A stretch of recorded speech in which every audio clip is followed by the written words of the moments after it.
राहुल कसेरा जी। राधे राधे प्रभु जी महाराज जी, इनका थोड़ा हंसी वाला प्रश्न है। महाराज जी, खूब जोर का भजन कीर्तन करने वाली भार्या चाहता हूँ, इसका चयन मैं कैसे करूँ? हेलो प्रभु से प्रार्थना, अच्छी बात है, अच्छी बात। और आपके जैसा दिव्य बालक। हाँ, अच्छी बात है। और आप वो अवस्था भी बता दीजिए कि मतलब उतने वर्ष तक उसका पालन पोषण करके फिर उसे विरक्त मार्ग पे वृंदावन। बिल्कुल है, तो मिले यार। देखो, प्रेमानंद जैसा तो प्रेमानंद है। भगवान अद्वितीय सबको बनाते हैं, कुछ ना कुछ फर्क रखते हैं, नहीं रखते हैं। तो हमारे जैसा लड़का तो या तो हम ही आए आपके यहाँ, तो तुम तो अभी इतनी अवस्था के हो, अब या तो हम मरे और फिर तुम्हारे अंश से पैदा हो, तभी बात है। तो ये तो होगा नहीं, क्योंकि हमको तो जाना है श्री जी के पास, अब जन्म होना नहीं। तो अब हमारे जैसा मतलब एक भक्त समझो, भक्त पुत्र पैदा हो, लेकिन हमारे जैसा महाराज जी, उससे पहले पत्नी तो आ जाए। आए भार्या सुंदरो सखुबाई जैसी। मांग तो बहुत गुरु ऊंची है।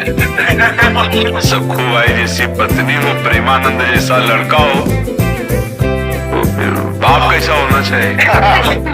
बात ये तो देख, तुम्हारी मांग तो है, जैसे नहीं मतलब हीरे का हार हो, स्वर्ण की गर्दनी हो, तो रकम कितनी तुम्हारे पास? बात समझ में आ रही कि नहीं? तुम्हारा साधन बल क्या है? अगर भगवान श्री कृष्ण को पुत्र रूप में नंद यशोदा ने प्राप्त किया तो उनका भजन देख लो। अगर मनोयोग के अनुसार पत्नी प्राप्त की करदम जी ने तो 10,000 वर्ष तक तपस्या की, और भगवान प्रसन्न हुए तब उनसे मांगा तो देवहूति रूप पत्नी, और भगवान कपिल देव जी पुत्र रूप में प्रकट हुए। तो बढ़िया मांग है तुम्हारी। अब जैसे कह दे कि हमको अमुक चीज चाहिए, तो हमें लगता है उसके लिए हमारे पास रकम होनी चाहिए, ऐसे हमारे पास तपस्या होनी चाहिए।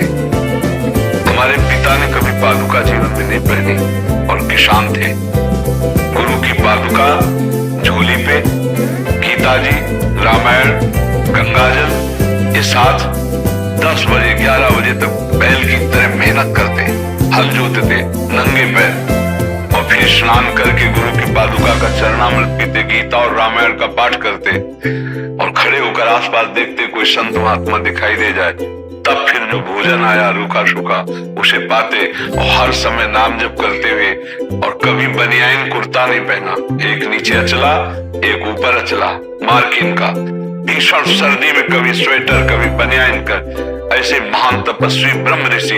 1 रुपया कभी बेईमानी का नहीं आ सकता, एक भी कोई अधर्माचरण घर गृहस्थी में नहीं कर सकता, मोहल्ले में प्याज लहसुन नहीं आ सकता, मतलब ऐसे पांडित्य, ऐसे भागवतिक भाव। और शाम के जब पूरा परिवार बैठता तब भागवत की चर्चा होती, सब भागवत सुनते, अपनी अपनी सैया में जाओ, 4 बजे फिर उठ के फिर शुरू भगवत कीर्तन, भगवत नाम, शंख ध्वनि, आरती, पूजा। और माता जी हर समय दुखंडा का मकान था, 2 खंड का, ऊपर वाले खंड में राधा कृष्ण की मूर्ति सामने रखे, वो जपय में बैठी रहती हर समय। तब प्रेमानंद जन्मा उनके घर में। पूर्व का ऐसा थोड़ी कर्म, बचपन से ही भागवतिक संस्कार भगवत। तो हम ये कहते हैं भगवान आपकी अभिलाषा पूर्ण कर सकते हैं, पर उसके लिए बहुत तपस्या होनी चाहिए। हजारों महात्माओं का सेवन पिताजी ने किया, हजारों महात्माओं का। 8-8, 10-10 महात्मा रोज आते रहते, सबका चरणोदक, सबको भोजन, सबको आने जाने की दक्षिणा व्यवस्था, किसान आदमी, मेहनत की कमाई। तो उसका प्रभाव पड़ा कि हम कई लोग भगवान के मार्ग में हैं, कई और सब ईमानदारी से तपस्या भजन करने वाले। संसार का ऐसा नहीं साहब, नियम संयम से केवल अपने अपने भजन मार्ग में लगने वाले। तो असंभव नहीं है, जब भगवान मिल सकते हैं तो फिर सब कुछ हो सकता है, पर उसके लिए बच्चा बहुत तपस्या चाहिए। तो ऐसा सखुबाई जैसी, सखुबाई के लिए भगवान बंध गए, नहीं बन गए, बंद करके स्वयं अपने को बंधन में डालकर सखुबाई बनकर उनके पति की सेवा, सखुबाई को मुक्त कर दिया। भगवान मुक्त बंधन में बन गए और भक्त बना, उसको मुक्त कर दिया। हमें लगता है तुम बच्चा थोड़ा सा ऐसी भावना करो कि भगवान कृपा करे, हमारे अनुकूल पत्नी दे दे, कोई भगवत भक्त पुत्र मिल जाए, ये बढ़िया है, ऐसा भाव करो। और हमारे अंदर सामर्थ्य नहीं तो भी आशा मात्र से तो नहीं मिल जाएंगे, नहीं है।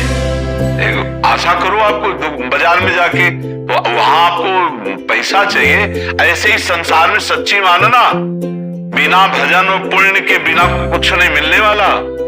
जैसे जो लोग पाप कर्म कर रहे हैं, छीना झपटी कर रहे हैं और खूब धन एकत्रित कर रहे हैं, तो उनका पुण्य नष्ट हो रहा है। और जिस दिन पुण्य नष्ट हो गया तो सब एकत्रित किया भस्म हो जाएगा, देख लेना, सब नष्ट हो जाएगा पुण्य के कारण से। तो पुण्य का सारा खेल है। तो हमें लगता है खूब नाम जप करो। नाम जप करते हो? हाँ, खूब नाम जप करो। और भगवान से यार हमें लगता है दुल्हन मानने की जगह भगवान को ना मांग ले यार, फिर मतलब घुमा के जाने से अच्छा है भगवान को मांग ले कि आप ही मिल जाओ। तो भगवान को हमें लगता है सीधे उन्हीं से मांग करनी चाहिए और उन्हीं से कहे कि आपको पता है कौन भक्त कैसा है, आप आ जाओ हमारे भावना की पूर्ति के लिए। भगवान बड़े कृपालु है। देखो ये देवकी वसुदेव जी के यहाँ, दशरथ कौशल्या जी के यहाँ भगवान ही तो पुत्र रूप में। उन्होंने कहा आप जैसा पुत्र मिले, तो उन्होंने कहा हमारे जैसा तो हम ही है। भगवान सबको अद्वितीय बनाते हैं। भगवान की हम संतान है, कुछ न कुछ फर्क मिलेगा, दिमागी फर्क, रूप में फर्क, चाल में फर्क, सोच में कुछ न अद्वितीय मिलेगा। सबको अद्वितीय मिलेगा नहीं, एक जैसा नहीं मिलेगा। कुछ एक जैसे मिलेंगे, कुछ वस्तु है लेकिन कुछ भेद होगा, क्योंकि भगवान अद्वितीय है तो उनकी रचना भी बड़ी अद्वितीय है। कुछ न कुछ फर्क रहेगा, सब एक जैसे नहीं, उनमें स्वभाव में अंतर होगा, उनकी चेष्टा में अंतर होगा। पर बहुत जोर का भाई प्रश्न रहा। अब याद रखेंगे कि सखू बाई जैसी पत्नी मिले और प्रेमानंद जैसा पुत्र मिले, पर पिता कैसा होना चाहिए इसमें? तीनों चीजें तुमने माता और पुत्र की बात की, पिता कैसे होना चाहिए? राधा नाम जप कर, राधा नाम जप कर, डट के जप करो, डट के जप करो, कोई बात दुर्लभ नहीं। लेकिन मतलब अभी संसार में ये हो गया है प्रभु जी की, मतलब एक माँ जो है मतलब कि 4 बच्चों का पोषण कर सकती है, लेकिन 4 बच्चे मिलके एक माँ को पोषण नहीं कर सकते। इसलिए हम चाहते कि थोड़ी भक्ता मिले, बस, और कोई डिमांड नहीं। थोड़ी भक्ता मिले ये तो चल जाता। आपने बहुत ऊंची बात कह दी ना। भावना करे तो थोड़ा सम्माननीय भावना करे। क्या भगवान में जैसा नीचा दम हो, मेरे अनुसार कोई, मेरे मनोयोग के अनुसार पत्नी मिल जाए, और भगवान को ऐसा राष्ट्र भक्त, भगवत भक्त पुत्र के सहयोग प्राप्त हो, तब तो बढ़िया बात। आपने बहुत हाई क्वालिटी की बात मांग करे, तो चाह बहुत ऊंची कर दी और माल पानी है नहीं आपके पास। तो ऐसा नहीं कि एक से एक तपस्विनी, एक से एक जितेंद्रीय साध्वी है। भगवान कृपा करे तो ऐसा भी संग मिल सकता है, पर बहुत सावधान होकर पहले खुद को तैयार करो ना। अच्छी आशा रखो, नाम जप करो, थोड़ा दंड बैठक मारो, करते हो कुछ व्यायाम। महाराज जी जब से सुना, मतलब अभी फिलहाल 10-15 दिन से, तो मतलब कि सुबह 4 बजे उठता हूँ, उसके बाद जो आसन में तांबे के पात्र में रखी, आज ऐसा बताया गया है। हाँ हाँ, थोड़ा व्यायाम करते हो, शुरू किया है? व्यायाम शुरू किया, 10-15 मिनट करता हूँ पहले। अच्छा, अगर बताओ दुल्हन ना मिले तो क्या करोगे फिर? तो फिर बाबा जी को नहीं, अगर मांस मछली भी खाएगी तो नहीं करेंगे मांस मछली भी खाएगी, लहसुन प्याज भी खाएगी। वैसे आजकल जो दुल्हन को मांग रहे हो तो भगवान ने ब्रह्मा जी कोई नई रचना करे हो तो हमें नहीं लगता नहीं तो बहुत कठिन लगे। आजकल की भगवान कृपा करे, आजकल की बच्चियां बहुत और बच्चे भी बहुत ऐसे रजोगुणी, तुम्हारे जैसे सात्विक बच्चे तो बहुत कम मिलते हैं ना। तो भगवान से प्रार्थना करो, भजन करो, और अगर ब्याह ना हो तो बढ़िया बात सोचे हो, फिर भगवान के मार्ग में स्वयं चल दे, स्वयं प्रेमानंद बन जाए, प्रेमानंद में मगन हो जाए। इच्छा भी नहीं है ब्याह करने की, माता की थोड़ी चाह है इसकी, इच्छा नहीं है इसकी, माता पिता चाह रहे हैं कि नहीं, माता चाह रहे हैं पिता का सही पूरा होगा। कई भाई हो? बड़ा कौन है? बड़े हैं, उनका ब्याह हो गया है? हाँ तो ठीक है, तुम आप इंतजार करो, सबको भाई जैसी कोई देवी मिले, और ना मिले तो फिर भजन के मार्ग में निकल पड़ना। पर अच्छा लगा यार तुमसे बात करके, तुम सात्विक पुरुष हो, थोड़ा सा भी निर्णय करने में क्षमता कमजोर है, लेकिन आप ब्रह्मचर्य से आए, आज से पक्का बिल्कुल ठीक से रहो। और अगर ब्याह हो स्वतः ब्रह्मचर्य होता है, कभी अपनी चेष्टा से नहीं करते। हाँ ठीक है। आप क्या होता है बच्चा जब प्रारंभ में वो स्वयं चेष्टा से नष्ट करते हैं, उसका अभ्यास बन जाता है, वो फिर स्वाभाविक नष्ट हो। अगर प्रारंभ से ब्रह्मचर्य हो, जब तक गृहस्थी में जाए तब तक तो जब गृहस्थी में जाएगा तो इसके द्वारा संतान भी बहुत बलिष्ठ और विवेकवान पैदा होगा। ब्रह्मचर्य बहुत अमोघ शक्ति है।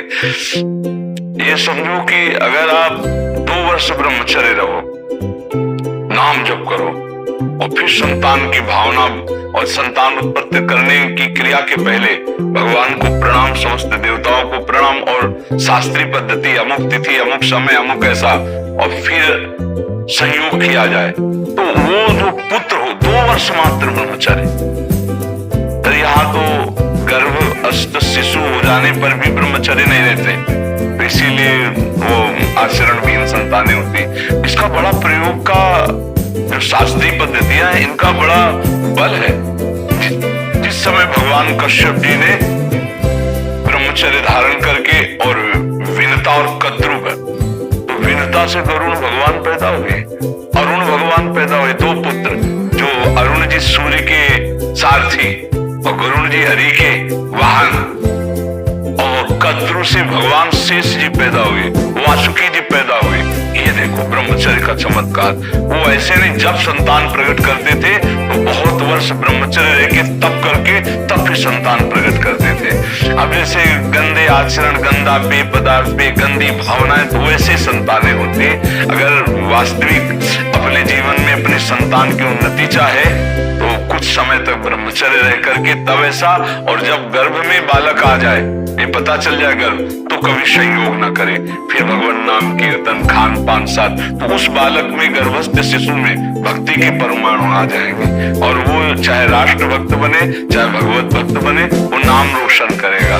अब आजकल वासनाओं से सब खेल हो रहे हैं, इसीलिए संतानों में वो ओज, तेज, वो संयम नहीं पाया जाता। ब्रह्मचर्य बहुत बड़ी तपस्या है, बहुत बड़ा जीवन है, जिसको लोग समझ नहीं रहे। छोटे छोटे बच्चे ब्रह्मचर्य की हानि कर रहे हैं। ब्रह्मचर्य को बहुत संभालना चाहिए। मोबाइल से के दोषों से बचना चाहिए, गंदे दोष करेंगे उससे हानि हो जाती है। ठीक है बच्चा, नाम जप करो, बड़ा दंड बैठक मारो, अपने अच्छे भाव से रहो और इंतजार करो जब ऐसा कोई संयोग बन जाए। 26 के हो, कैसा साल इंतजार करोगे? 36 तक।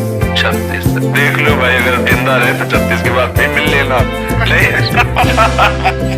आप ठीक है, आगे